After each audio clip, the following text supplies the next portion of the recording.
America અને Israel દ્વારા Iran અને આસપાસની ગલ્ફ કન્ટ્રીઝમાં થયેલા હુમલાની સીધી અસર ગુજરાતમાંથી ગયેલા પ્રવાસીઓ પર થઈ છે. કયા પ્રકારની પરિસ્થિતિ છે? આપણી સાથે અક્ષર ટૂર્સ એન્ડ ટ્રાવેલ્સના ચેરમેન મનીષ શર્મા જોડાયા છે. તેમની સાથે વાત કરશું. મનીષભાઈ, સ્વાભાવિક રીતે 4 દિવસનું લોંગ વીકેન્ડ પણ હતું અને વેકેશનનો પણ સમય નજીક આવ્યો છે.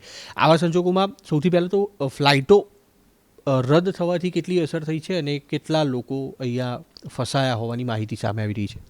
ખાસ કરીને વાત કરીએ તો જે આ લોંગ વીકેન્ડ હતો હોળી ધૂળેટીનો સેટરડે સન્ડે, એના કારણે ખૂબ મોટી સંખ્યામાં લોકોએ દુબઈ આબુધાબીનું બુકિંગ કરાવેલું હતું. અચાનક આ પરિસ્થિતિ બદલાતા અત્યારે હાલ લગભગ 3,000 પ્રવાસી ગુજરાતના દુબઈ આબુધાબી શારજામાં છે. કમ્પ્લીટ સુરક્ષિત છે, હોટલોની અંદર છે. સાથે ત્યાં રમઝાન ચાલતો હોવાથી અન્ય કોઈ જગ્યાએ કોઈ પણ પ્રકારનું સ્ટ્રેસ નથી. તમામ પ્રવાસીઓ સંપર્કમાં છે અને બધા જ સુરક્ષિત છે.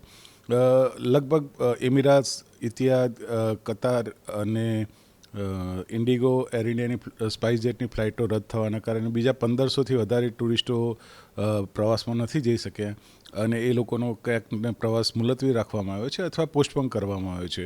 એ આવનાર દિવસોની અંદર પરિસ્થિતિ બદલાય એના ઉપર નિર્ણય લેવાશે. પણ જે અત્યારે હાલ ત્યાં પ્રવાસીઓ છે એ તમામ પ્રવાસી સુરક્ષિત છે અને જેવી ફ્લાઇટો શરૂ થશે એ રીતે પોતાના દેશમાં પરત આવશે.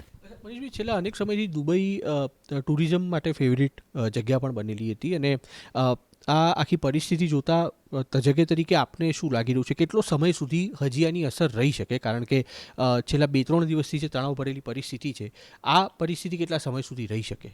ખાસ કરીને અમદાવાદથી વાત કરીએ તો લગભગ 16થી વધારે સીધી ફ્લાઇટ હોવાના કારણે અને 2.5 કલાકનો સમયગાળો હોવાના કારણે દુબઈ ગુજરાતીઓમાં ખૂબ હોટ ફેવરિટ ડેસ્ટિનેશન રહ્યું છે અને ખૂબ મોટી સંખ્યામાં વીકેન્ડ હોય કે વેકેશનનો ટાઈમ હોય, ગુજરાતીઓ ત્યાં જતા હોય છે.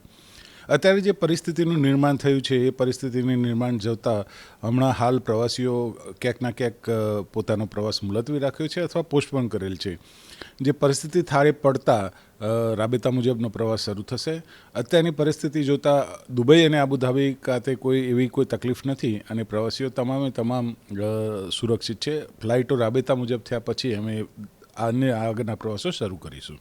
મનીષ શર્મા આપણી સાથે જોડાયેલા હતા, જેમનું કહેવું છે કે હુમલાની ઘટના બાદ 3,000 જેટલા મુસાફરો છે ગુજરાતી, જેઓ હાલ દુબઈ અને અબુધાબીમાં ફસાયા છે. જોકે સુરક્ષિત છે તેઓ અને તેની સાથે 1,500 જેટલા બુકિંગ છે તે આ સમગ્ર ઘટનાના કારણે રદ કરાયા છે. કેમેરામેન કમલેશ પટેલ સાથે કુશાંક સોની, ABP અસ્મિતા, અમદાવાદ.